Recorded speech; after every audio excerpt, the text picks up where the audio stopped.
Assalamualaikum warahmatullahi wabarakatuh. Salam guru penggerak, tergerak, bergerak, dan menggerakkan. Pada kesempatan kali ini, saya akan menampilkan aksi nyata dari modul 1.4 mengenai budaya positif dengan judul Diseminasi Kesepakatan Budaya Positif di SDN Lengkong Gudang Timur.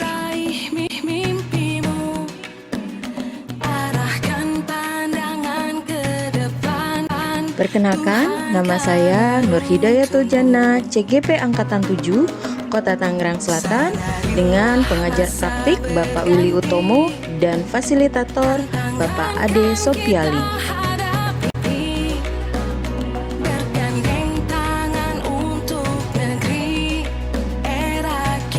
Rancangan aksi nyata.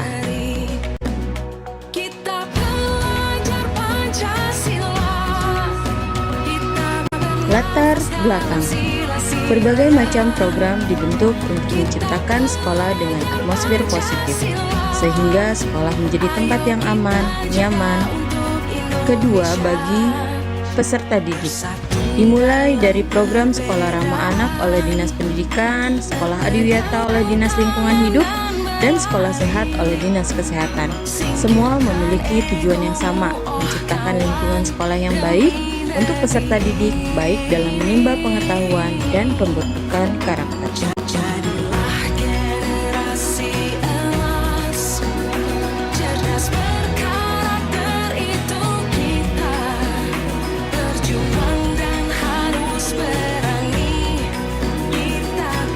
Sekolah harus berusaha menciptakan iklim pendidikan yang mampu membiasakan warga sekolah, khususnya murid, melakukan pembiasaan positif. Pembiasaan positif yang mengakar kuat dan menjadi sebuah kebiasaan yang dilakukan secara terus-menerus, maka akan menjadi budaya sekolah yang positif. Budaya yang dipegang teguh oleh seluruh warga sekolah dan menjadi kekhasan di sekolah tersebut. Budaya tersebut harus terintegrasi dalam seluruh kegiatan sekolah, baik dalam pra-pembelajaran, proses pembelajaran, ataupun di luar kelas seperti kegiatan ekskul. Pertanyaannya adalah, bagaimana budaya positif dapat tumbuh dan tertanam dalam proses pembelajaran? Bagaimana budaya positif dapat terbiasa dilakukan dalam kegiatan ekstrakurikuler? Harapannya, jika budaya positif mengakar dalam diri setiap peserta didik, maka terciptalah profil pelajar Pancasila.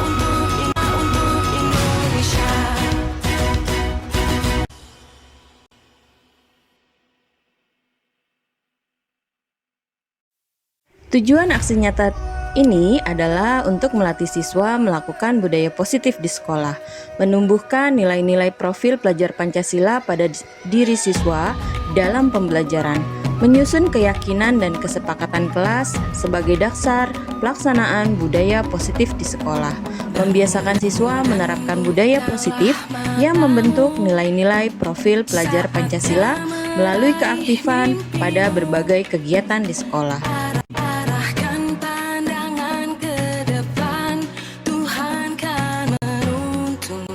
Yang menjadi tolak ukur adalah pertama, penerapan budaya positif ditunjukkan dari berbagai sikap guru sebagai among. Yang kedua, peserta didik bersama-sama guru menyusun keyakinan dan kesepakatan kelas yang dipasang di dinding kelas. Yang ketiga, peserta didik dapat mengaplikasikan nilai-nilai profil pelajar Pancasila secara sadar dan kontinu dalam proses belajar maupun di luar pembelajaran. Yang keempat, peserta didik terlibat aktif dalam berbagai kegiatan sekolah dengan sadar mengamalkan nilai-nilai profil pelajar Pancasila.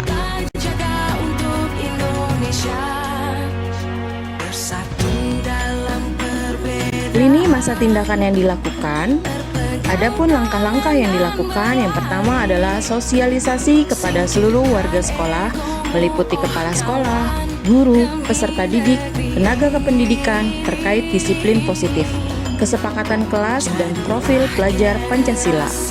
Guru menjelaskan tentang pengertian dan pentingnya keyakinan kelas. Guru memfasilitasi peserta didik untuk membuat keyakinan kelas. Keyakinan kelas yang telah disepakati selanjutnya ditandatangani oleh seluruh warga kelas dan dipasang di dinding kelas. Sosialisasi kepada seluruh peserta didik baru tentang penumbuhan karakter dengan mengikuti kegiatan ekstrakurikuler dan pentingnya mengikuti kegiatan ekstrakurikuler sesuai minat. Menumbuhkan, menanamkan, dan membiasakan nilai-nilai profil pelajar Pancasila dan kegiatan ekstrakurikuler. Yang terakhir adalah mendokumentasikan setiap kegiatan ekstrakurikuler yang menumbuhkan, mencerminkan, dan membiasakan nilai-nilai profil pelajar Pancasila.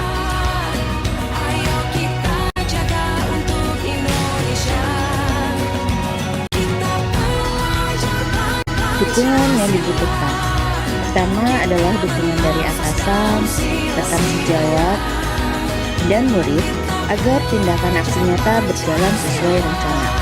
Yang kedua adalah peran orang tua dalam mengontrol budaya positif di rumah. Yang ketiga adalah sarana dan prasarana untuk menumbuhkan budaya positif di kelas maupun di lingkungan sekolah.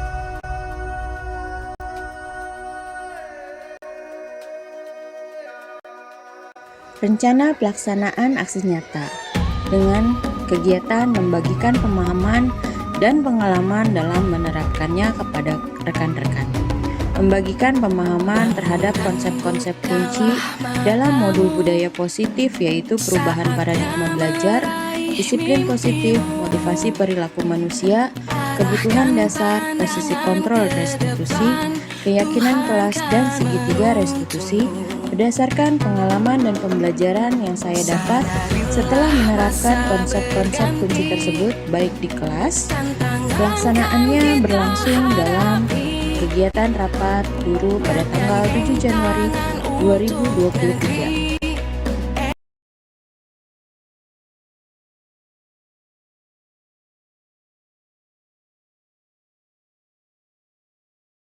Bismillahirrahmanirrahim. Assalamualaikum warahmatullahi wabarakatuh.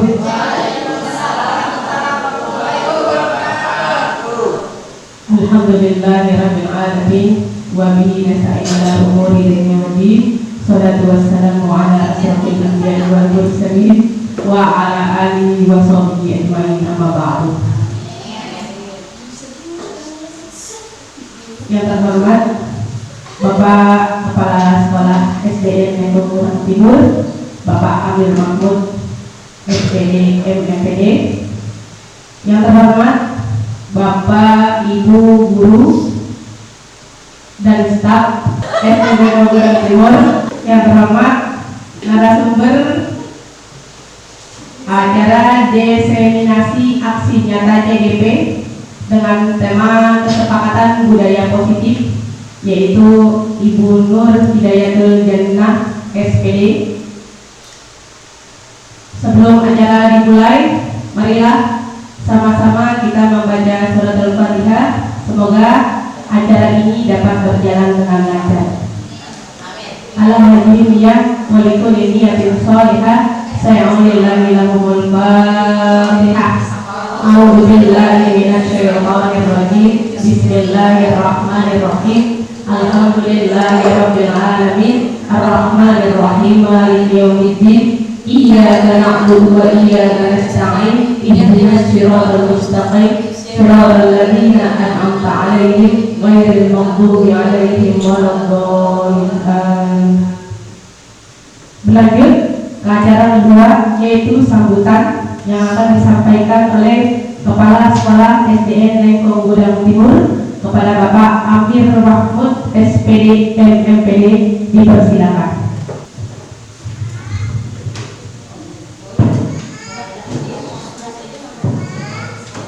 Bismillahirrahmanirrahim.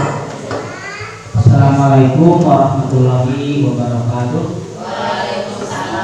Alhamdulillah, alhamdulillah rabbil alamin wa bihi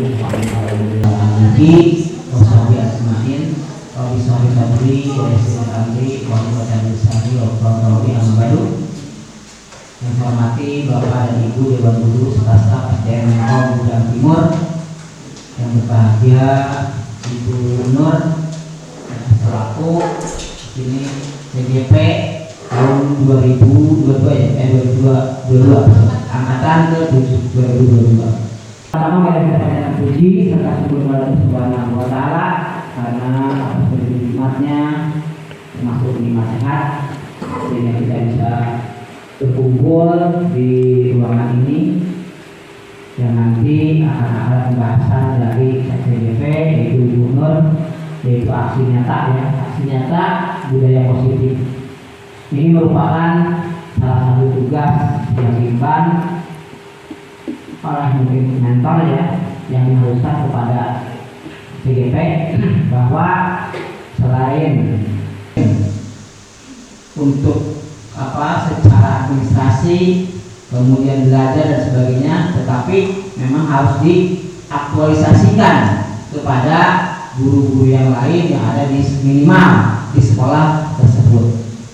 Kemudian karena Gubernur yaitu CGP dari SD Lekong Gudang Timur, minimal di SD Lekong Gudang Timur itu mengeluarkan apa-apa, kemudian pelajaran-pelajaran apa yang didapat dari cerita tadi selama udah 2 bulan ya, 2 bulan itu bisa direalisasikan di sekolah ya, selain untuk diri sendiri, tetapi yang paling penting itu adalah untuk kemajuan sekolah ya. Nanti setelah hasilnya apa yang dicapai, apa yang didapatkan, tolong ditularkan kepada teman-teman ya. Bagaimana cara di situ sudah dibahas, Bapak lihat tadi. Mudah-mudahan untuk selanjutnya Gubernur bisa menerapkan juga kepada sekolah bagaimana nanti jadi mentor di sekolah ya, di sekolah ini jadi mentornya nanti untuk yang lain, dan untuk guru-guru yang lain tolong bisa mengikuti. Nah, buat Gubernur sudah selesai, mungkin yang lain bisa ikutan. Kenapa? Karena dituntut, semua guru dituntut ya, dituntut untuk mengikuti itu. Bahkan kepala sekolah juga harus menjadi sekolah penggerak. Bapak itu terus penggerak, tetapi untuk saat ini kayaknya belum siap, baik dari segala fisiknya, kemudian fasilitasnya Bapak belum siap, gitu kan? Karena apa? Untuk sekolah penggerak minimal ada guru penggeraknya dulu. Nah, kalau ada guru penggeraknya satu atau dua enak, lebih enak. Dan di sini ketika ada di rapot mutu sekolah, kita masih ada 7 nilai merah. Potensi tadi kayak kemarin kita di ke Neng itu ada 7 merah. Yang merah itu harus sekarang itu diteliti dan kemudian harus dianggarkan untuk itu sebagian. Pokoknya supaya tahun besok jangan merah lagi, meningkat dari kuning ya. Yang kuningnya masih banyak, tetapi alhamdulillah yang biru dan hijau juga banyak. Alhamdulillah kita literasi lumayan bagus, tapi harus ditingkatkan lagi. Yang yang rendah itu malah dari gurunya di mutu itu. Kenapa? Gurunya banyak yang belum sertifikasi pendidik atau yang PPG ya. Makanya tolong Bapak Ibu ke PPG. Kita masih merah PPG-nya. Karena standarnya minimal berapa persen? Kita kan dari jumlah 16 guru itu baru hanya 4. Sekarang nambah 1, 5. Mungkin nanti nambah 6. Berapa persen? 6 per 16 dari 100 berapa? Belum 50% kan? Belum nyampe 50%. Ini baru 30%, makanya merah. Kalau di atas 51% ke atas mungkin bisa jadi kuning.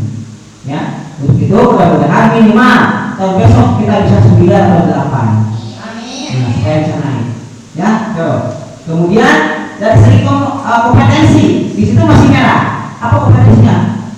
Guru tidak ada mengikuti kegiatan-kegiatan pelatihan, baik itu secara online maupun offline. Itu dibuktikan dengan sertifikat atau piagam. Mungkin Bapak Ibu tidak mengupload dan tidak mengirimkan buktinya, maka sekolah kita juga merah. Makanya Bapak Ibu ketika kita sudah mempunyai sertifikat atau piagam, tolong diupload di Dapodik ya.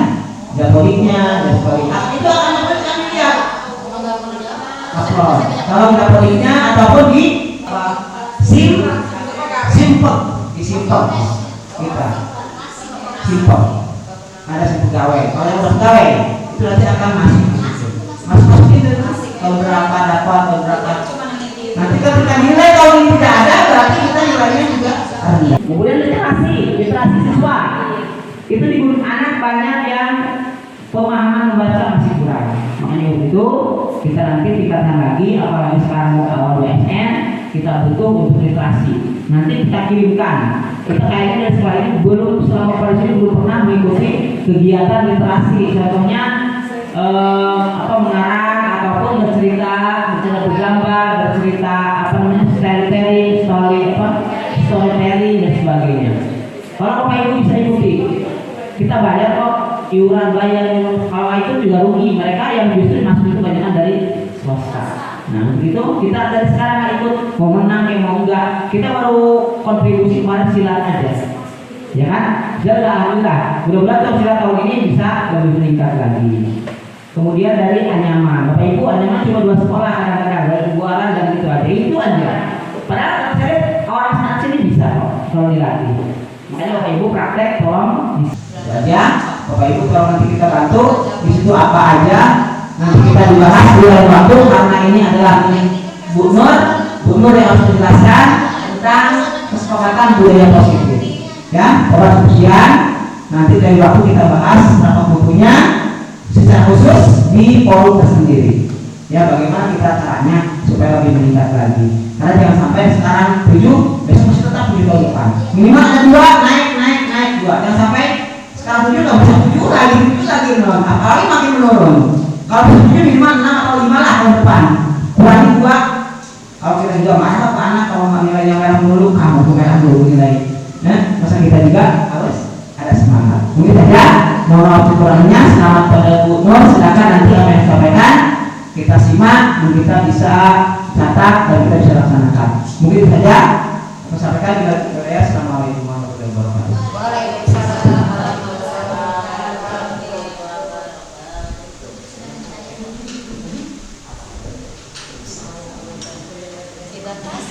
Terima kasih sambutannya kepada Bapak Kepala Sekolah SDN Negeri Gudang Timur.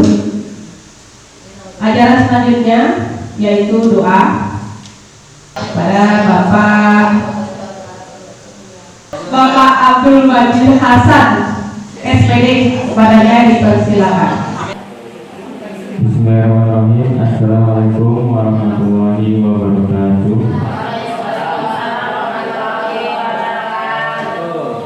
Ya Bapak Ibu, mari kita berdoa untuk kelancaran acara ini dan selanjutnya kita berdoa juga untuk kesehatan Bapak Ibu semua. Amin. Haleluya wa billahi tauhid wa ila nabiyina Muhammad sallallahu alaihi wasallam. Al-Fatihah. Bismillahirrahmanirrahim. Alhamdulillahirabbil alamin. Arrahmanirrahim. Maliki yaumiddin. Iyyaka na'budu wa iyyaka nasta'in. Ihdinas siratal mustaqim. Siratal ladzina an'amta 'alaihim ghairil maghdubi 'alaihim waladdallin.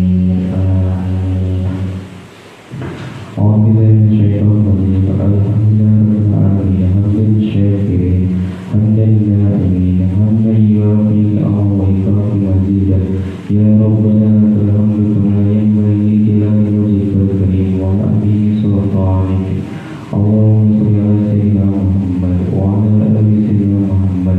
Allahumma ighfir lana dhunubana wa ighfirlana kama rabbayana shighara wa jami'al mu'minina wal mu'minat wal muslimina wal muslimat wal ahya'i minhum wal amwat. Innaka sami'un qaribun mujibud da'wat wa ya qadiyal hajat. Allahumma inna nas'aluka salamatan fid din wa afiyatan fil jasad wa ziyadatan fil ilmi wa barakatan fil rizqi wa tawbatan qabla al-maut wa rahmatan inda al-maut wa maghfiratan ba'da al-maut. Allahumma hawwin 'alaina fi syukril maut wa najatan minan nar wal afwa inda al-hisab.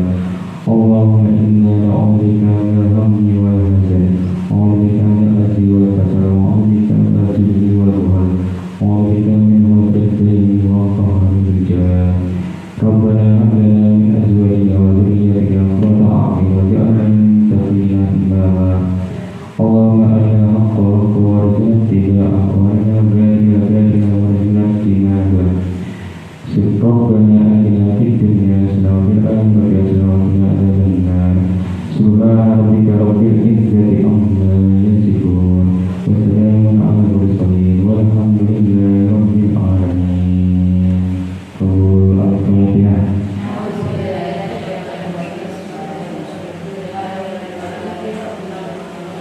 Terima kasih. Wassalamualaikum warahmatullahi wabarakatuh.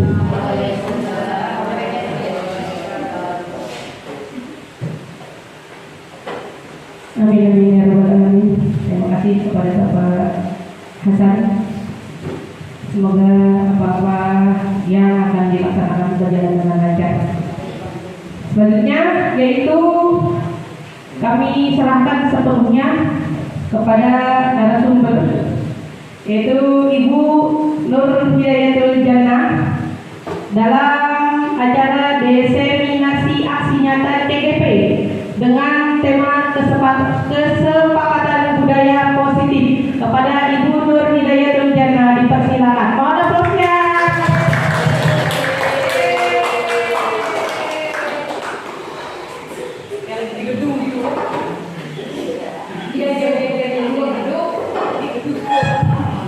Assalamualaikum warahmatullahi wabarakatuh. Aduh, kalau dibilang narasumber, saya bukan narasumber, Bu. Saya hanya melaksanakan tugas saja. Kebetulan di modul 1 ini, di kegiatan CDP adalah melakukan diseminasi atau sosialisasi kepada guru-guru tentang apa itu budaya positif. Kalau dari kemarin seharusnya ini dilaksanakan sama saya sebelum tanggal 23 Desember. Permintaan dari fasilitator seperti itu. Tapi kan kita semua sedang sibuk dengan rapotannya. Saya juga bingung bagaimana cara saya menyampaikan ke Bapak Ibu yang bukan peserta CGP. Karena kalau saya sendiri, kalau peserta CGP itu runtut dari 11, 12, 13, 14. Nah, sedangkan Bapak Ibu saya harus kasih tahunya yang 14. Jadi nggak runtut kan? Bagaimana caranya? Yang saya sampaikan semoga nanti nyangkut gitu loh, nempel dan terjadi kesepakatan.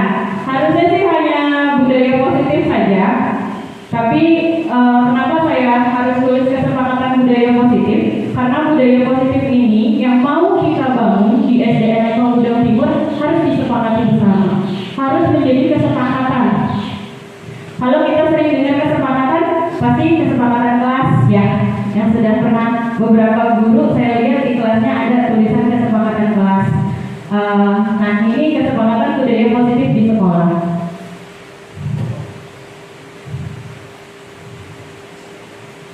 Ya, tujuan dari diseminasi ini adalah menghasilkan kesepakatan budaya positif dengan cara melatih siswa. Jadi ujungnya dari diseminasi nanti adalah melatih siswa untuk melakukan budaya positif di sekolah. Terus menumbuhkan nilai-nilai profil belajar Pancasila. Kita sudah mulai IKM, kurikulum merdeka kan, implementasi kurikulum merdeka, pasti yang terdengar profil belajar Pancasila. Nah, ini tujuan diseminasi ini kita harus menumbuhkan nilai-nilai ini. Yang ketiga adalah menyusun keyakinan dan kesepakatan kelas. Nah, tadi udah kesepakatan di awal ya judulnya. Nah, nanti ada keyakinan. Apa bedanya antara keyakinan dan kesepakatan? Nanti kita akan temui bersama. Yang terakhir adalah membiasakan siswa menerapkan budaya positif untuk membentuk nilai-nilai profil belajar Pancasila. Jadi tujuan terakhir adalah penerapan kepada siswa itu tersendiri. Lalu apakah budaya positif itu? Ada nggak saat ini di bayangan Bapak Ibu budaya positif itu kayak gimana? Budaya yang baik. Kenapa Pak? Bermanfaat. Ada lagi? Apa budaya Sunda yang baik? Apa budaya Betawi yang baik? Oke, budaya bukan hanya kultur saja ya. Ya, di sini budaya positif adalah suatu pembiasaan yang nilai positif. Jadi, budaya positif itu adalah pembiasaan yang di dalamnya mengandung sejumlah kegiatan yang menumbuhkan karakter murid. Nah, pelaksanaan budaya positif ini sebagai perwujudan dari profil belajar Pancasila. Jadi budaya positif ini dibentuk dari pembiasaan yang ada di sekolah. Oke. Contoh budaya positif. Kita sebenarnya itu udah melakukan budaya positif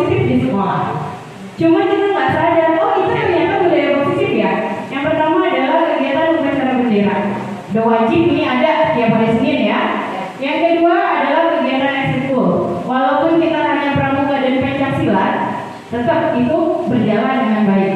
Ketiga, kegiatan sholat duha dan yasinan. Gak sadar kan kalau ini adalah budaya positif.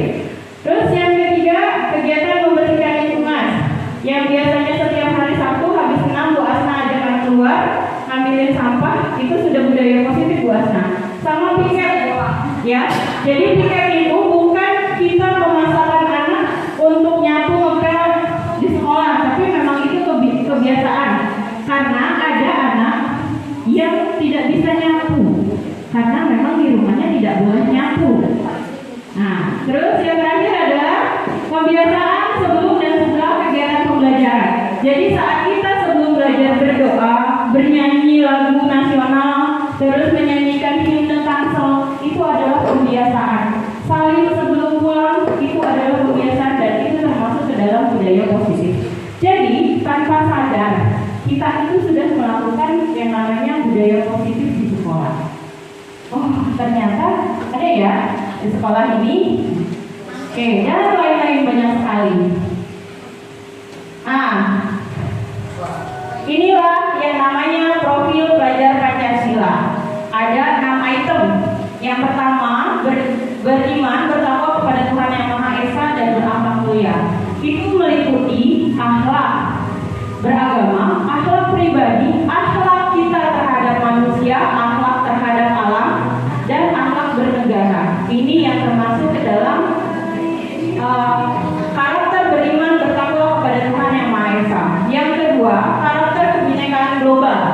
Selama ini kita belajar dari SD dulu, kita tahu bineka itu berbeda-beda tetapi satu tujuan. Tapi hanya dalam lingkup Indonesia saja, karena budaya kita berbeda kan satu sama lainnya. Nah, kalau kebinekaan global ini luas, meliputi budaya antar negara, budaya antar benua. Ini meliputi mengenal dan menghargai budaya, komunikasi, refleksi, dan bertanggung jawab terhadap pengalaman kebinekaan berkeadilan sosial. Yang ketiga, mandiri.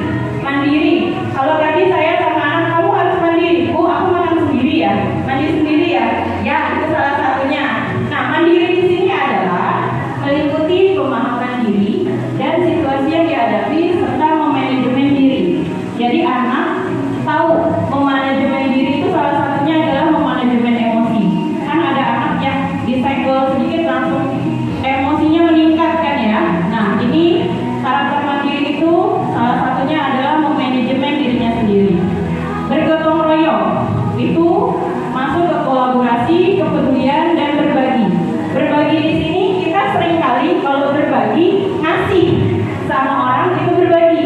Padahal kita menerima dari seseorang, misal Bu Leli menegur saya kalau saya melakukan kesalahan. Saya menerima, itu saya sudah karakter bergotong royong. Ya, jadi bukan hanya memberi saja dalam berbagi, tapi juga harus ada menerima. Bernalar kritis, yang ini yang paling tinggi. Kenapa? Karena anak harus memiliki gagasan, bisa mengevaluasi, bisa menganalisa, dan bisa merefleksikan pemikirannya sendiri. Ini jelas, ini hoax ya. Luar biasa. Ini hoax nih kalau bernalar kritis. Tapi memang di PPG ini mungkin Bu Diana udah 4 kali PPL ya, 4 kali aksi. Hoax itu selalu dibawa kemana-mana pun pergi, harus ada.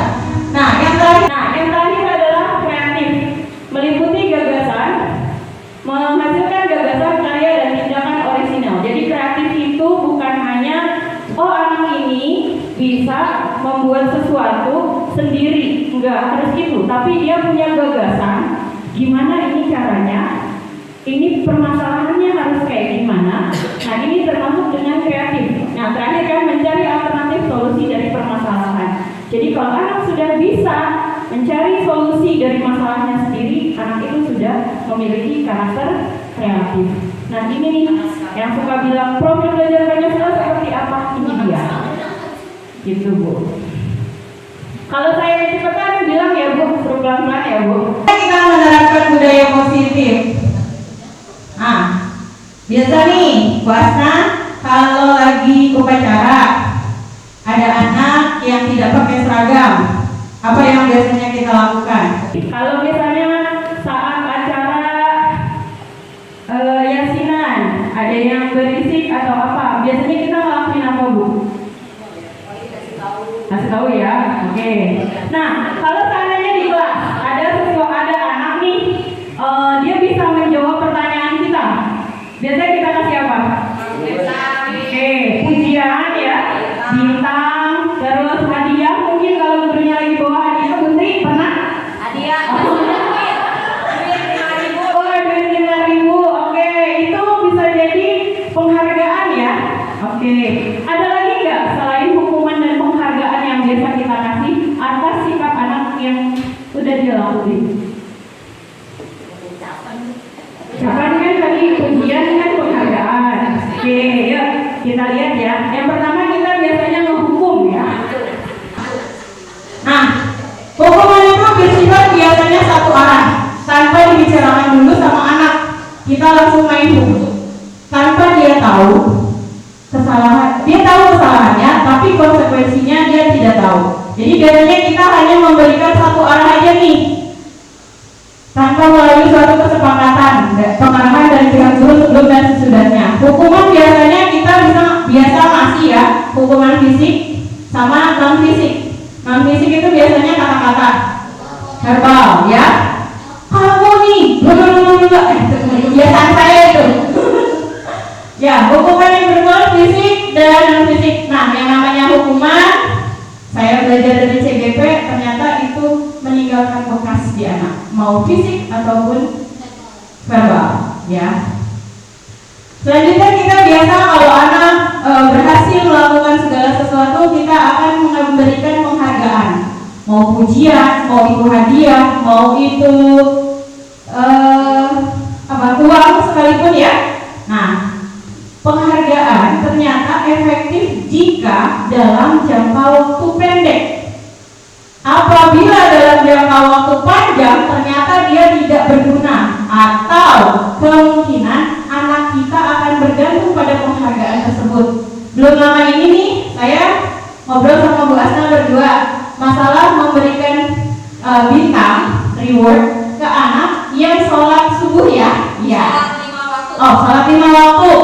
Nah, di hari pertama sedikit, di hari kedua banyak, ketiga banyak, sampai sekian waktu Bu Asna selalu memberikan bintang siapa yang sholat 5 waktu. Tiba-tiba sama Bu Asna, nggak mau dikasih dulu deh, kata Bu Asna nih, pengen tahu. Ternyata pas ditanya, anaknya bilang apa? Emang ibu masih ngasih bintang? Jadi ternyata penghargaan itu jadi membuat mereka ketergantungan. Boleh dilaksanakan, tapi mungkin hanya jangka pendek. Kalau jangka panjang seperti itu, akhirnya anak kita terbiasa dengan penghargaan. Kalau nggak ada penghargaan, nggak dijalanin.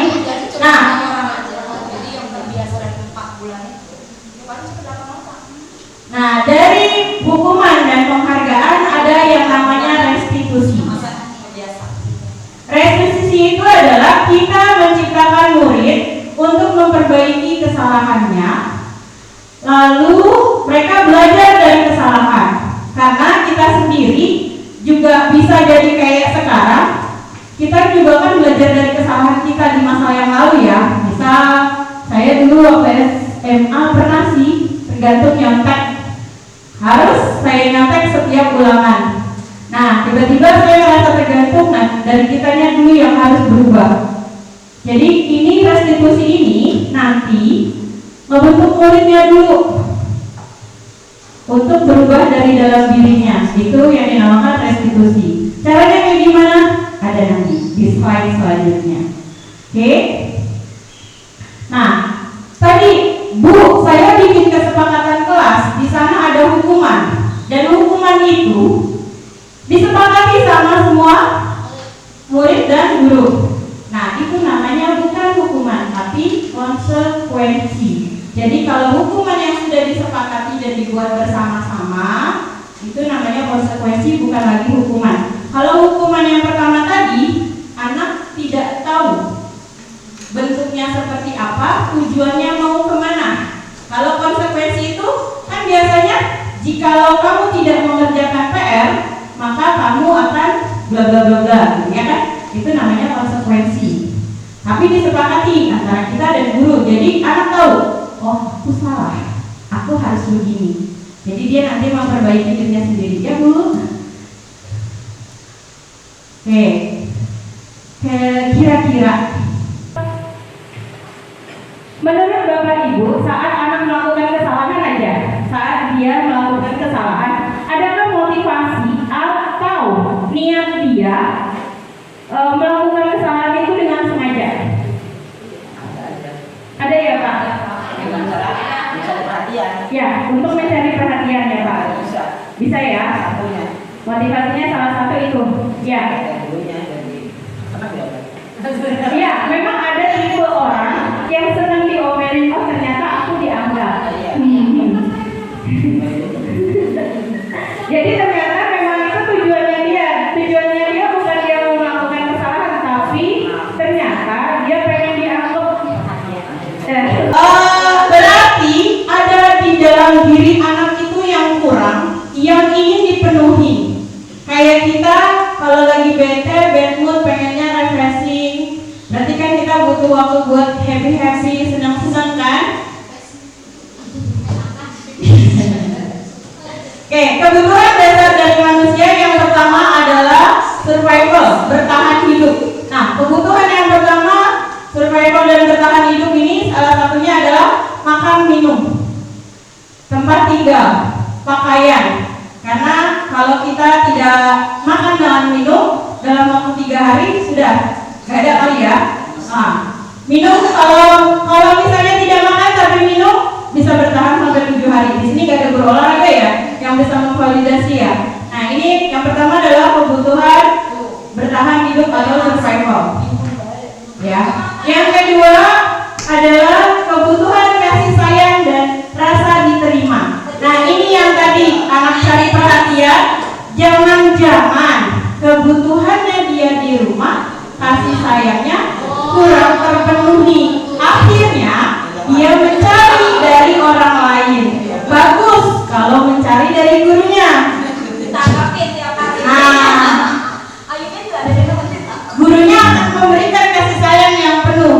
Tapi masalahnya, apakah kasih sayangnya hanya mencari dari gurunya? Karena beberapa kali ini ada kasus anak yang gitu deh, yang kemarin cerita, yang ramai di kantor. Nah berarti kan dia kasih sayangnya kurang di rumah dan dicari dari orang lain.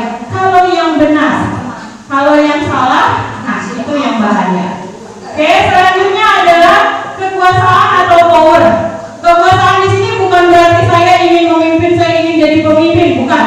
Tapi dia ingin diakui kemampuannya, dihargai kemampuannya, walaupun menghitung perkalian tidak bisa, tapi anak ingin diakui kemampuannya ini dijadikan bentuk yang lain, seperti menindas temannya. Karena nih gue mampu, gue keren, gue hebat. Menindas temannya dengan cara ya misalnya ada yang ada yang suka ini malah kan. Nah itu kan sebagainya kebutuhan yang ini nih yang tidak hadir di dalam dirinya, yang kurang.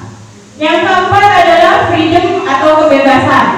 Anak kalau terlalu banyak aturan di dalam kelas, tidak boleh ini, tidak boleh itu, atau juga di rumahnya ya, ada anak yang di rumahnya nggak boleh A, B, C, D. Nah pas ketemu sekolah, bebas, kayak burung terbang.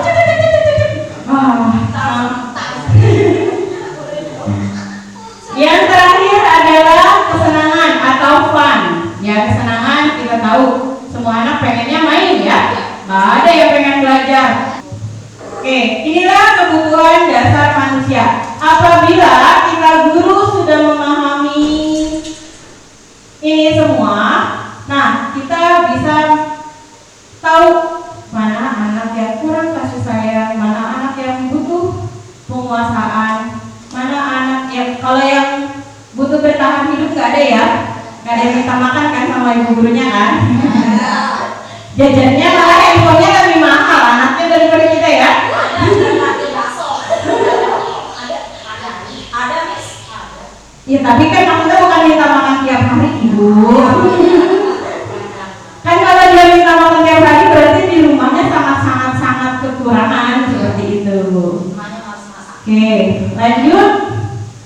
Nah, kalau kita sudah memahami yang 5 tadi, kebutuhan yang pertama apa yang berita? Lupa tadi saya.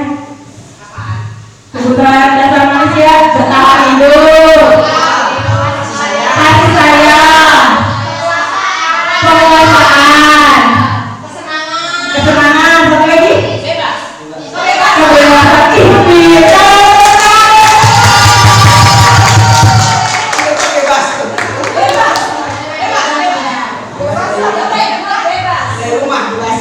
Alhamdulillah ternyata yang 5 nyangkut.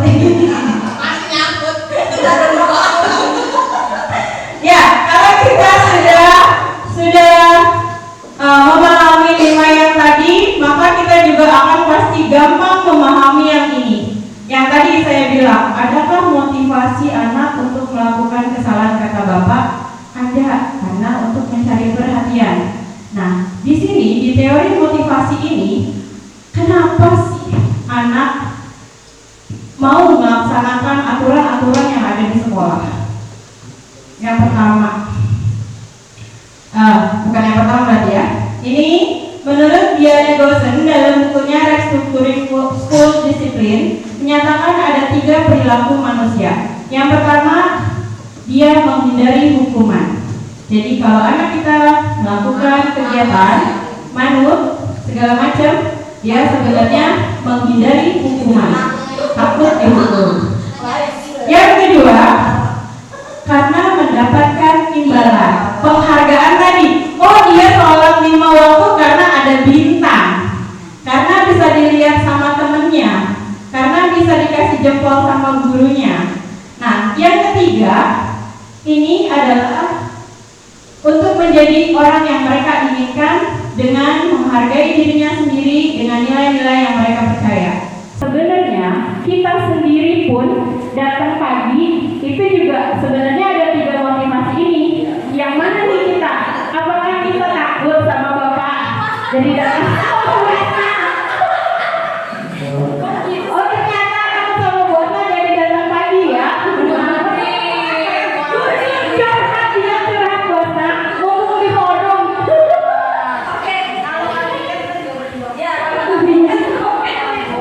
Atau kita misalnya pengen dapat penghargaan dari bapak kepala sekolah datang pagi.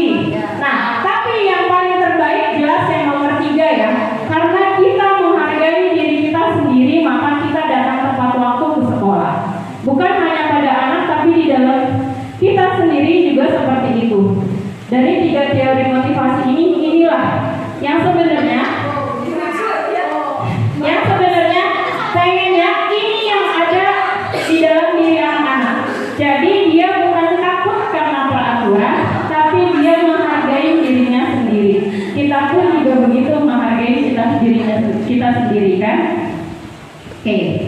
Jadi dapat disimpulkan bahwa tindakan pendisiplinan dengan melakukan hukuman atau memberi imbalan penghargaan sebagai motivasi eksternal, hal tersebut tidak bertahan lama.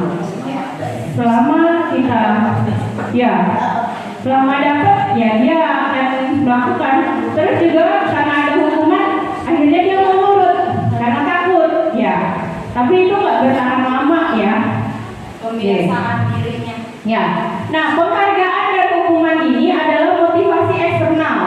Yang tadi yang nomor 3 itu adalah motivasi internal dari dalam dirinya sendiri. Menurut Ki Hajar Dewantara, kalau ibu bapak guru nanti menjadi peserta CGP seperti saya, nggak akan bosan mendengar apa kata Ki Hajar Dewantara, apa kata Ki Hajar Dewantara. Dan ternyata sudah sejak dulu yang namanya Bapak Ki Hajar Dewantara sudah menuliskan tentang yang namanya Merdeka Belajar. Dan kita baru sekarang pas baca, aduh saya terasa ditampar jadi guru. Ternyata saya belum baik jadi guru. Ya, kalau disiplin menurut Ki Hajar Dewantara, di mana ada kemerdekaan, disitulah harus ada disiplin yang kuat. Sungguh pun disiplin itu bersifat self-disiplin, yaitu kita sendiri yang mewajibkan kita dengan sekeras-kerasnya sebab jika kita tidak cakap melakukan self disiplin, wajiblah penguasa lain mendisiplinkan diri kita, dan peraturan demikian itulah harus ada di dalam suasana yang merdeka. Jadi merdeka belajar bukan merdeka semerdekanya, tapi merdeka belajar harus menghargai kemerdekaan orang lain juga. Saya berbuat seenaknya harus berpikir, ada Bu Ida, apakah kemerdekaan saya merugikan kemerdekaan Bu Ida? Gitu. Jadi merdeka di sini bukan bebas ya. Nah, sedangkan disiplin itu sendiri harus ada dalam diri anak kita. Nah, bagaimana kalau dalam dirinya belum ada? Berarti kitalah sebagai penguasa yang mendisiplinkan peserta didik. Jadi tidak salah kalau kita bikin peraturan, kita tidak salah kalau bikin aturan dan segala macam, karena dia belum bisa mendisiplinkan dirinya sendiri. Harus ada orang lain. Oke, kali ini saya mau melakukan games. Gamesnya adalah ibu bapak berpasangan, cari pasangan. Berdua-dua ya. Nanti bapak ibu ada orang pertama dan orang kedua. Yang orang pertama tugasnya adalah kepalkan tangannya, dan bayangkan di kepalan tangan bapak ibu itu adalah sesuatu yang paling berharga. Nanti orang yang kedua akan melakukan segala cara bagaimana tangannya harus terbuka. Oke, silakan cari pasangannya sama siapa?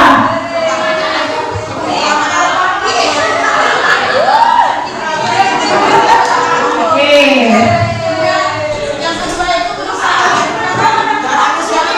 Yang orang pertama menggenggam tangan, anggap aja.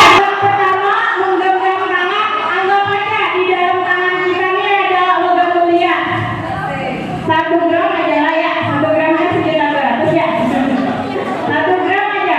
Nah, orang yang kedua tugasnya adalah merayu, menghardik, terserah pokoknya gimana pun caranya biar tangan dia terbuka.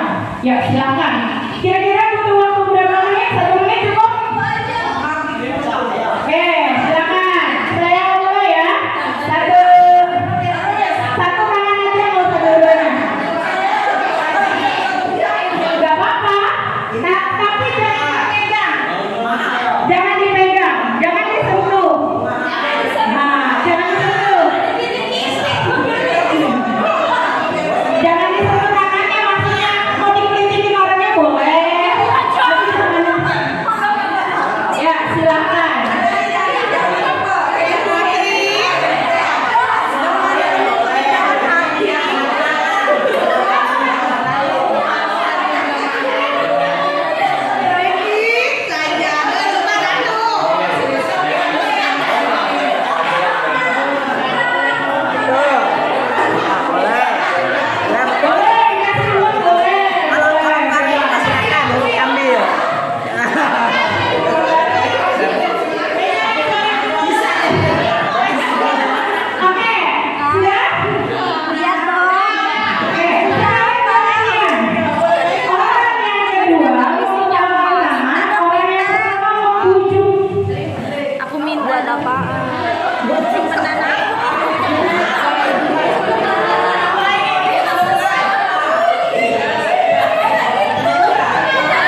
alasannya?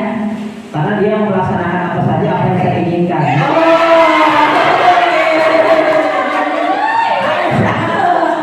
Dia mau melaksanakan apa yang saya perintahkan.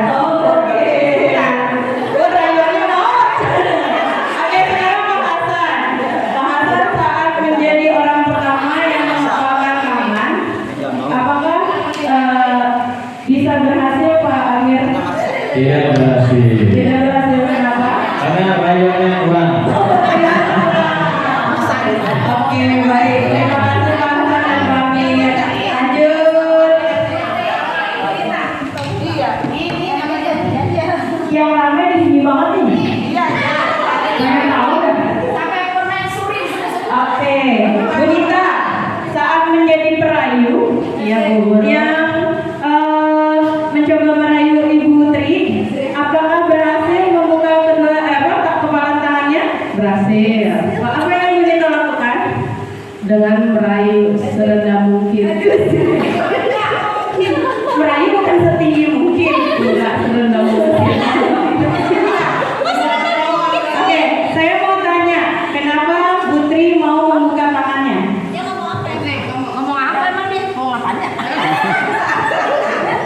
Apa alasannya? Oh, tidak ada alasan. Oh, baik hati sekali. Boleh, sekarang sepertinya di sini alam nih tadi nih, nggak kebuka sama sekali. Ibu. Oh, terbuka. Oh, ternyata terbuka. Tulisnya yang dari pengepal dan terbuka. Saya yang apa? Yang merayu. Oh, yang merayu Beliska. Saya cukup mengancam data dapur.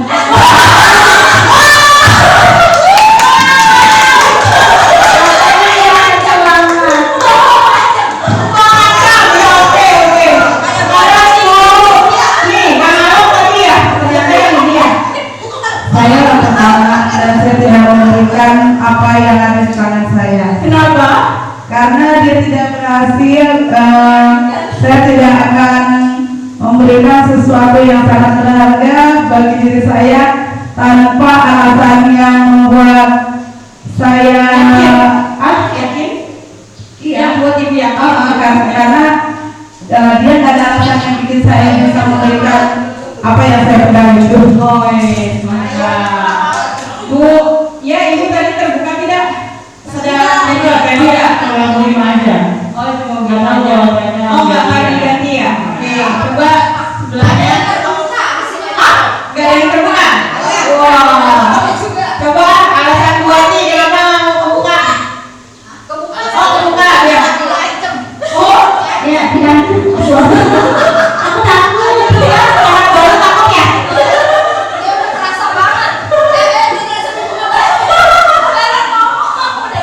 Oke, tadi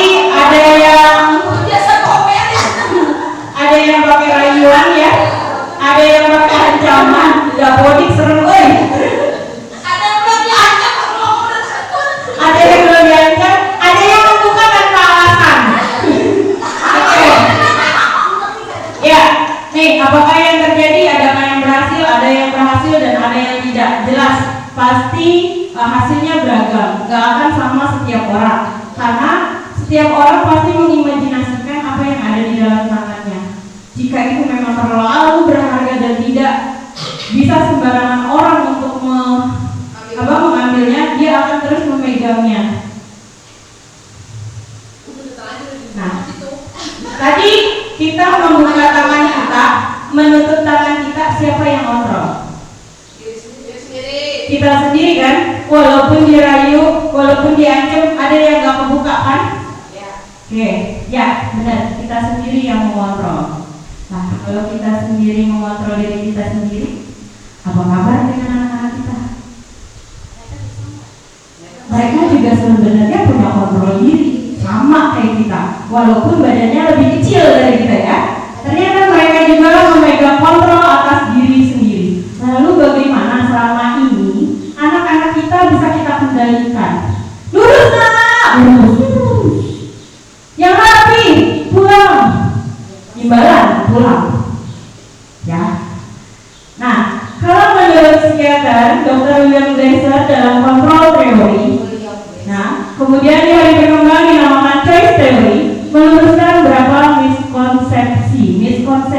adalah kesalahpahaman tentang kontrol. Selama ini ternyata kita berada di dalam ilusi kontrol. Ilusi yang pertama adalah ilusi guru mengontrol murid. Sebenarnya yang terjadi bukan kita yang mengontrol anak-anak kita, tapi mereka yang membiarkan dirinya dikontrol sama guru. Karena dia percaya gurunya nggak akan membawa dia ke hal yang salah, pasti ke hal yang lebih baik. Jadi ternyata kita selama ini bukan mengontrol anak-anak, tapi anak-anaknya yang membiarkan dirinya dikontrol sama kita. Ilusi kontrol yang kedua adalah semua penguatan positif, efektif, dan bermanfaat. Tadi kita kasih penghargaan. Sebenarnya itu tidak kuat-kuat amat. Kita berpikir bahwa dengan itu akan merubah. Ternyata itu hanyalah ilusi. Yang ketiga, ilusi bahwa kritik akan membuat orang merasa bersalah dapat menguatkan karakter. Kalau ada anak yang berbuat salah, biasanya kita panggil lalu kita kritik habis-habisan. Ternyata itu juga gak bisa mengontrol murid, tapi malah membuat murid kita merasa bersalah. Yang keempat adalah ilusi bahwa orang dewasa memiliki hak untuk memaksa. Jadi mentang-mentang kita orang tua, kamu ya nak harus nurut sama ibu, kamu harus nurut sama bapak. Akhirnya kita paksa dia untuk A, untuk B, untuk C, dan untuk D. Dan itu juga cuma ilusi. Kalau anaknya bisa kita kontrol, ya, sama seperti boneka ini. Kita membayangkan kita bisa ngegerakin anak kita ke kiri, ke kanan, ke depan, ke belakang. Padahal dia sendiri yang sedang ngasih dirinya, silahkan ibu bawa saya kemana, silahkan bapak ibu ajak saya kemana. Jadi kita sebenarnya dalam ilusi mengontrol anak-anak kita. Oke? Jadi di sini disiplin positif adalah penerapan disiplin yang tidak menggunakan hukuman sebagai metodenya. Jikalaupun hukuman digunakan, itu sebagai jalan terakhir. Yes. Iya lagi nggak pakai dasi, nggak pakai. Jadi kita sepakat ya, kalau kita melaksanakan disiplin positif, nggak ada lagi hukuman, tapi hukuman sebagai jalan terakhir. Ya. Nah, bagaimana nih kita cara menerapkan kedisiplinan? Jawabannya sama, bikin aturan, ya, bikin kesepakatan. Ini fotonya saya masukin punya Pak Ijak ini. Oke. Nah, bagaimana cara kita menerapkan kedisiplinan tanpa hukuman? Yaitu restitusi. Dengan cara membuat kesepakatan kelas yang dikembangkan dari keyakinan kelas. Jadi sebenarnya jalan yang pertama adalah kita buat dulu keyakinan kelas kita, baru kita kembangkan menjadi kesepakatan kelas. Jadi kesepakatan kelas itu nggak ujuk-ujuk ada. Jadi harus ada dari keyakinannya dulu nih. Yakin nggak ini mau diterapkan? Yakin nggak ini mau dijalankan? Kalau sudah yakin, nah baru dari keyakinan itu kita kembangkan apa saja kesepakatannya. Nah, keyakinan kelas yang ditetapkan bisa menjadi keyakinan sekolah. Jadi seharusnya keyakinan kelas dari kelas 1 sampai kelas 6 itu sama. Jadi tidak ada perbedaan. Karena kemarin waktu kita menerapkan jajan di luar menggunakan Tupperware, masih ada guru yang kalau kamu nggak bawa Tupperware makannya di luar.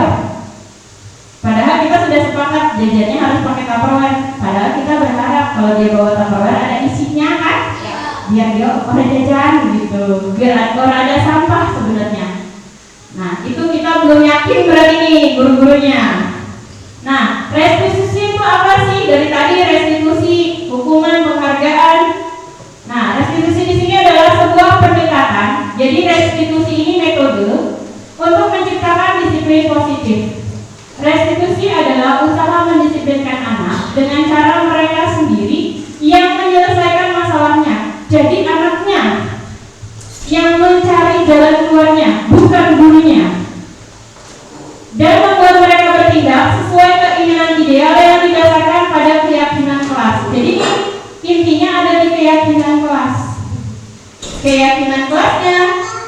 sepakati, kita kembangkan. Nah nanti jika terjadi masalah, si anak tersebut akan menyelesaikan masalahnya sendiri. Lalu tugas guru ngapain kalau anaknya nyari masalah apa menyelesaikan masalah sendiri? Kita hanya sebagai fasilitator, memfasilitasi. Berat ya Bu ya? Nggak boleh ada hukuman, penghargaan, adanya restitusi.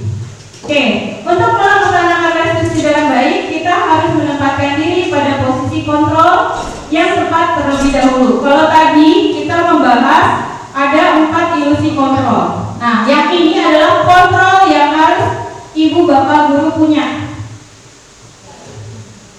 Nah, melalui rangkaian riset William Glasser, dia berkesimpulan ada 5 posisi kontrol yang diterapkan seorang guru. Yang pertama, penghukum, pembuat rasa bersalah, teman, pemantau, dan manajer. Jadi ada 5 posisi kontrol guru. Posisi kita di mana nih?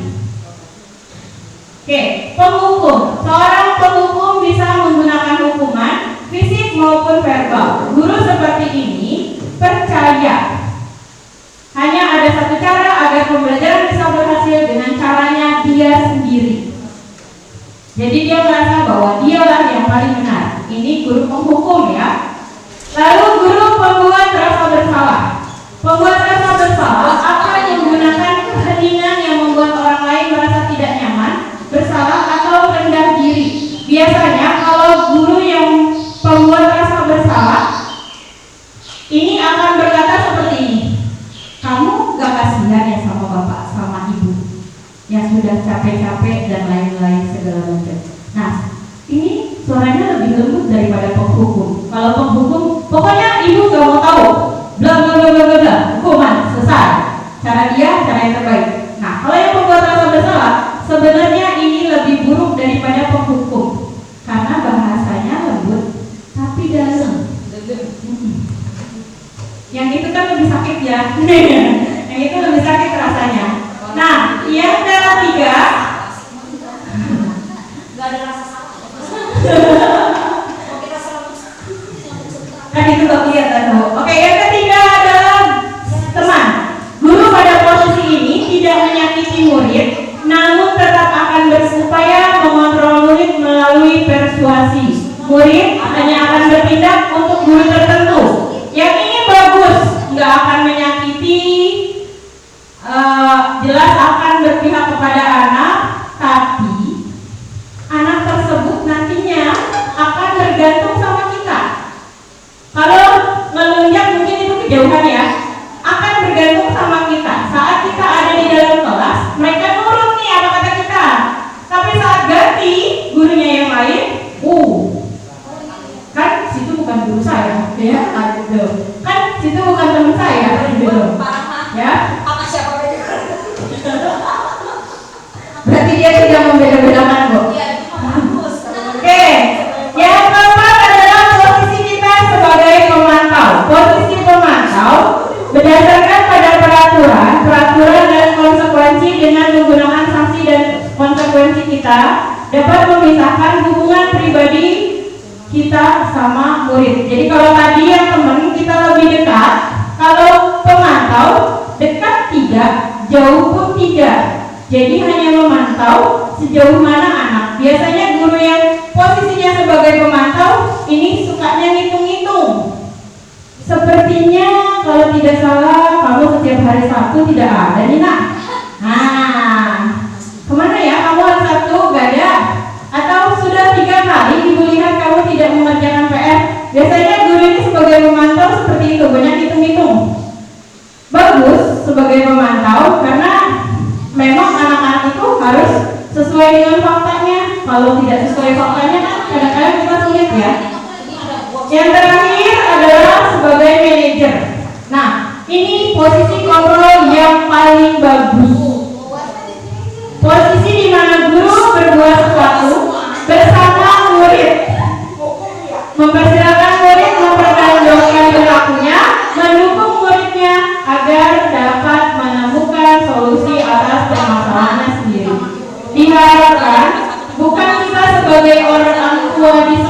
atau guru.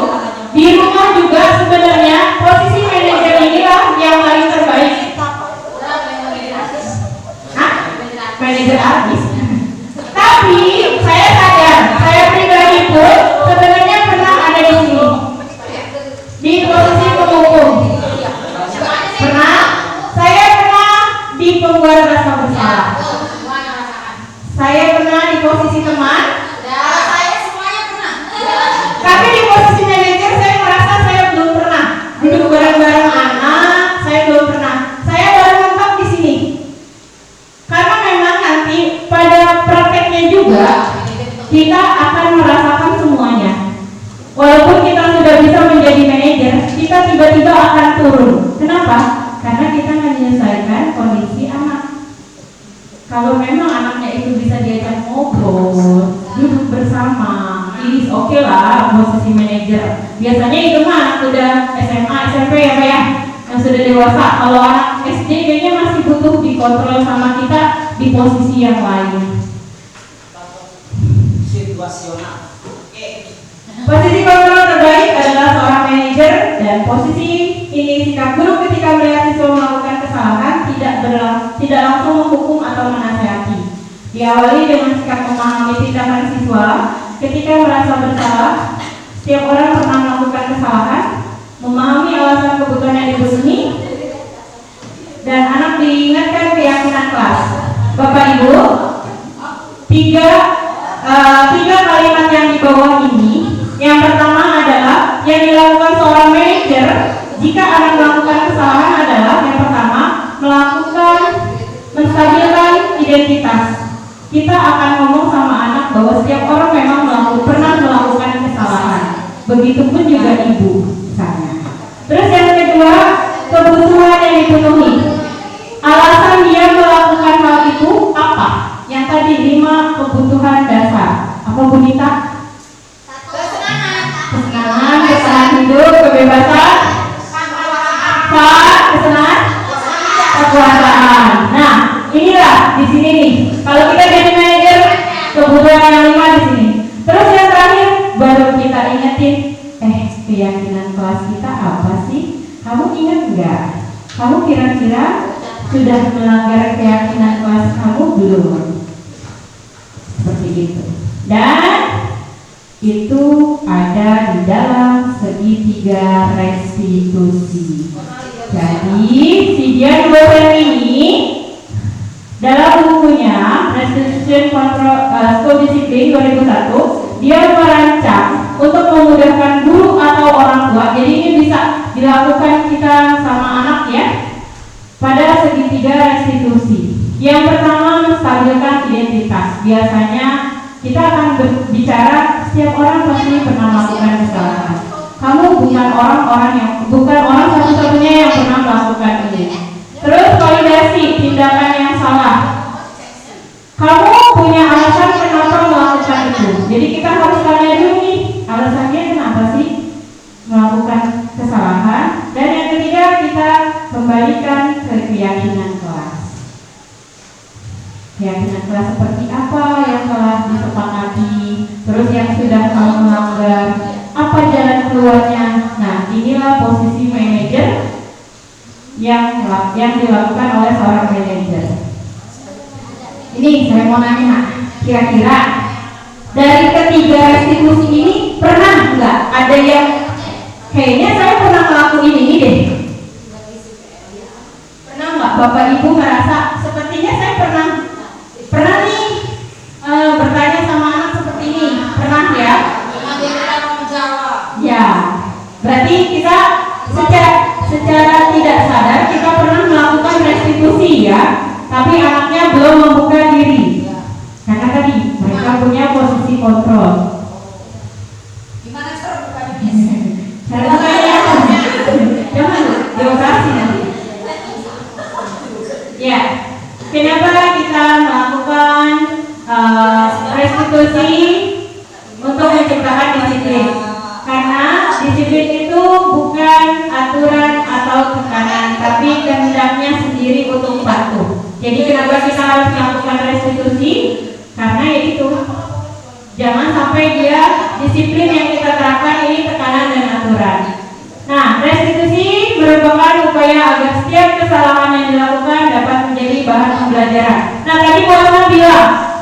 Miss, gimana caranya anak biar terbuka? Restitusi itu kan tadi ada 3, menstabilkan identitas, memvalidasi kesalahan, dan menanyakan keyakinan kelas. Mungkin itu kan 3, tidak harus dilaksanakan yang pertama dulu, kedua baru ketiga. Itu bebas, itu tidak ada aturan baku. Menurut Bu Asna, ini anak dipancingnya enaknya dari mana dulu nih? Nggak harus urutan, nggak harus iya ibu pernah ngelakuin kesalahan, kamu melakukan kesalahan nggak apa-apa, nggak harus seperti itu dulu. Misalnya ini kamu melakukan kesalahan kenapa? Dia masih nggak mau terbuka. Coba deh kesalahan kamu ini kira-kira melanggar apa enggak? Jadi tanyakan dulu yang lainnya, nanti baru balik lagi ke sini. Ya. Oke, sebelum kita lanjut ke kesepakatan kelas, kita ice breaking dulu. Ice breaking. Siapa yang bisa ice breaking? Ice sama breaking. Ya udah. Saya punya dance banana. Dance banana ya. Jadi dance banana itu kalau saya bilang banana. Nah, nanti kan kalau kita makan banana biasanya diapain? Dikupas. Kupas bahasa Inggrisnya adalah peel. Hah? Peel. Kalau bilang peel banana, ntar kita sama joget ya. Peel banana, peel banana. Oke? Nah, habis dikupas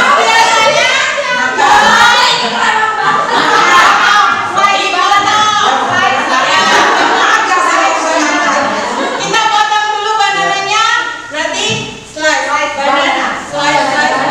Oke ya? Habis dipotongnya guys, simak bahkan bahasa Inggrisnya eat banana. Oke. Dimakan biasanya dalam perut kita itu kecampur ya sama yang lain ya. Apa yuk bahasa Inggrisnya? Jus. Kita ambilnya shake aja dah. Shake banana. Oke. Jangan dijelasin. Banana.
Berarti yang di sini masih ada hukuman ya.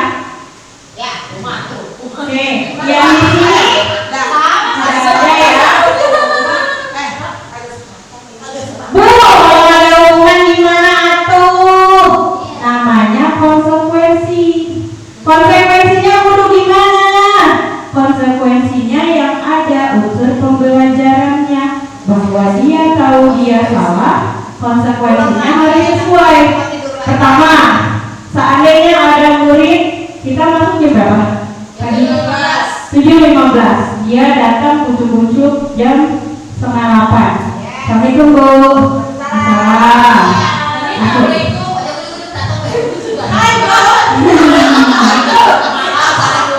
Bu, maaf saya terlambat. Oke.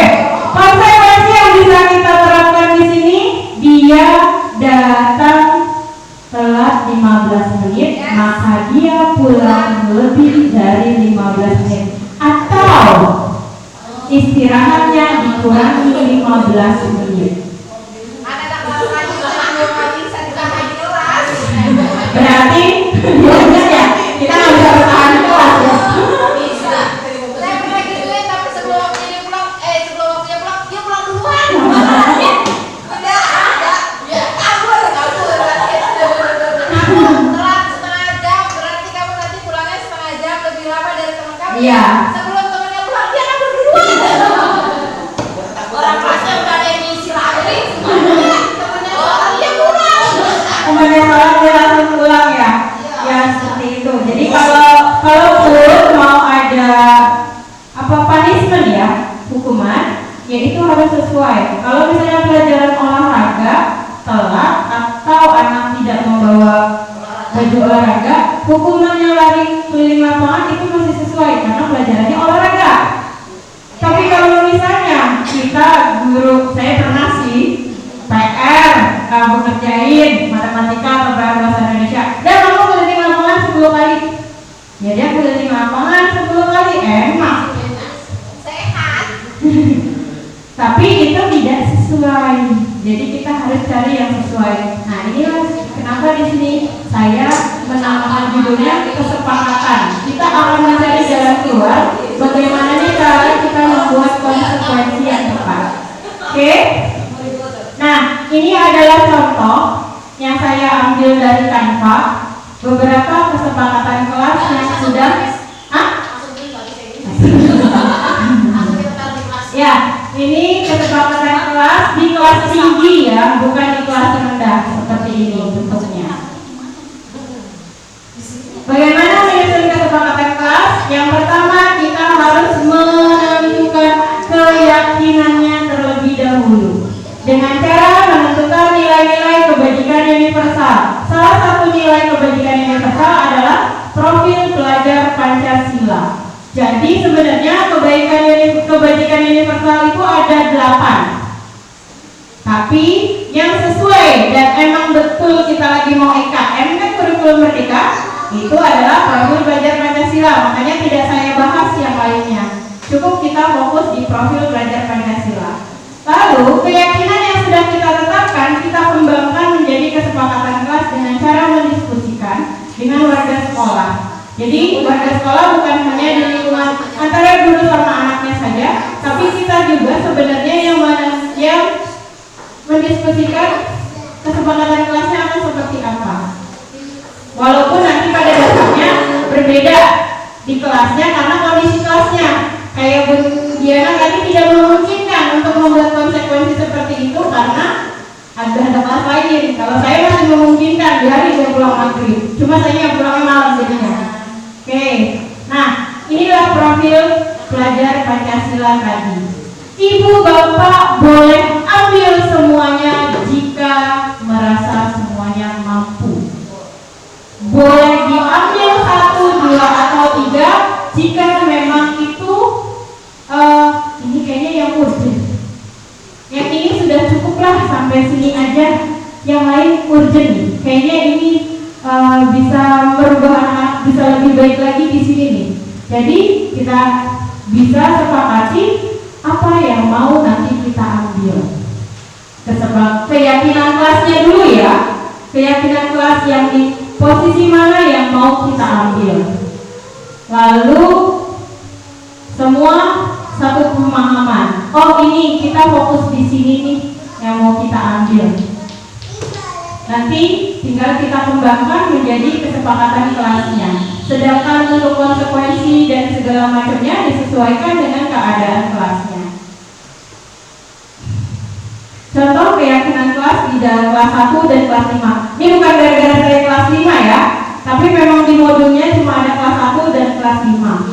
Di kelas 1 setiap anggota kelas perlu belajar.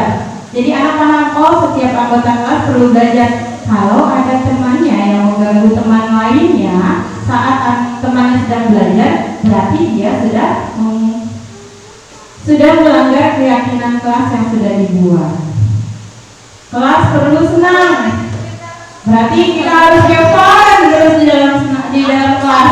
Nah, kebutuhan kesenangan bisa terpenuhi. Di kelas 5 selalu bersikap positif, senantiasa menjadi diri terbaik. Kenapa berbeda? Karena kelas 5 sudah lebih paham bahasanya, jadi disesuaikan dengan kondisi kelasnya. Oke, sampai situ mungkin Bapak Ibu ada pertanyaan atau kita akan membuat kesepakatan saat ini atau mungkin di lain waktu. Sampai sini ada yang mau bertanya?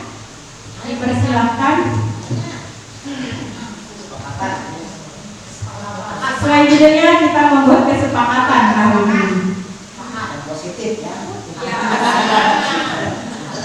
Kesepakatan positif. Apakah keyakinan sekolah kita itu adalah profil pelajar Pancasila? Tinggal diambil. Bapak Ibu guru, kayaknya untuk di kelas kita memang perlu kesepakatan. Karena apa?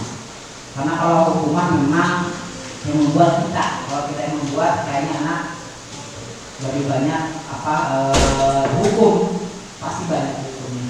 Tapi kalau untuk kesepakatan ya karena ada restitusi ya, jadinya bukan hukuman lagi. Nah untuk itu mungkin di awal-awal, biasanya kan awal tahun ya, awal tahun pelajaran itu memang harus ada kesepakatan. Apa yang disebut tata tertib kalau bukan terjelas.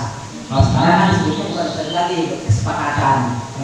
Nanti yang ujung-ujungnya tidak ada hukuman, itu restitusi, bukan hukuman lagi.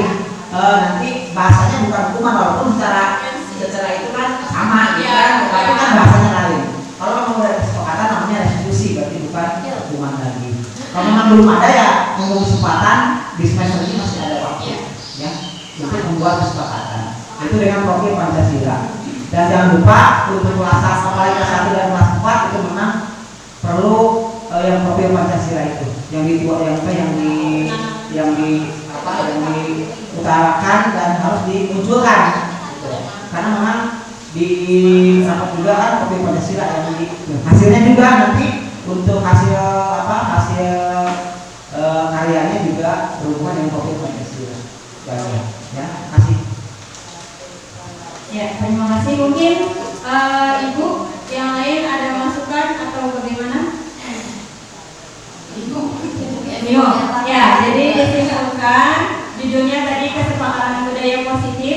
Dari budaya positif yang kita punya, kita bisa memunculkan disiplin positif. Disiplin positif itu nggak serta-merta terbentuk harus ada kesepakatan kelas dan keyakinan kelas yang disepakati semua warga sekolah, termasuk kita guru-gurunya harus sepakat dulu keyakinan kelas mana kan yang kita akan pilih, lalu kita kembangkan menjadi kesepakatan kelas.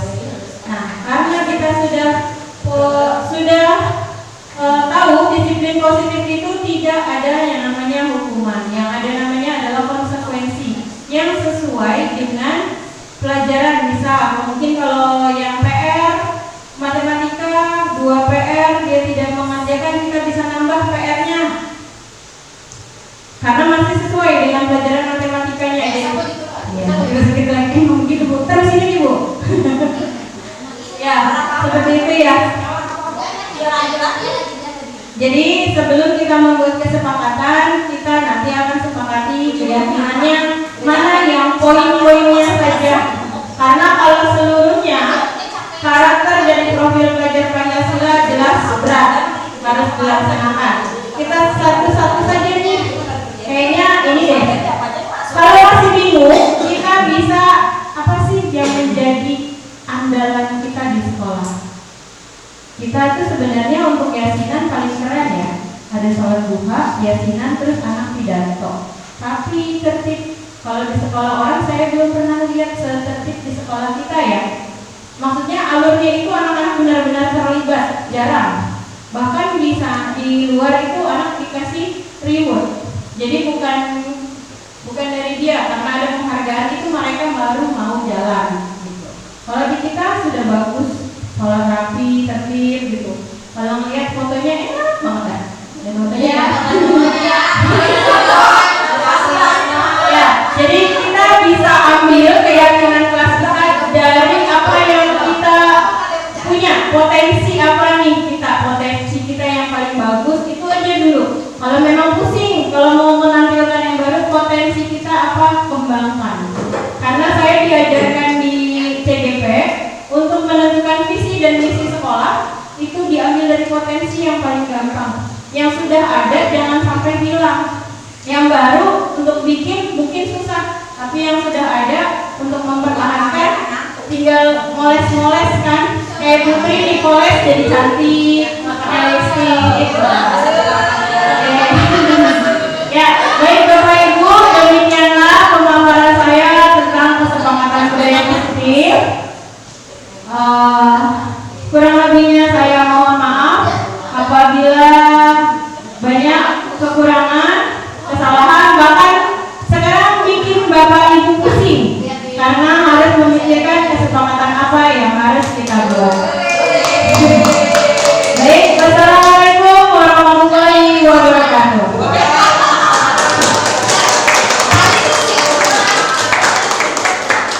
Sebelum acara ditutup, saya sebagai pembawa acara mohon maaf apabila ada kesalahan dalam susunan acara dari awal sampai akhir.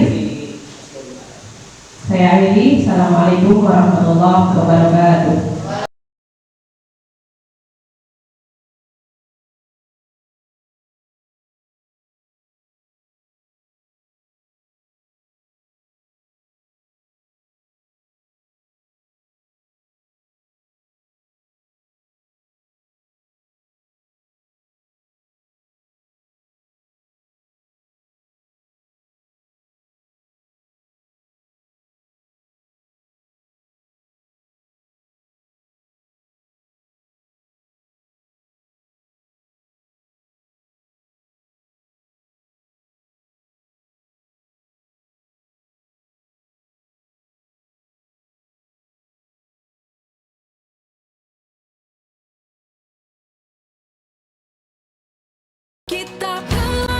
Demikianlah tugas modul 1.4 aksi nyata.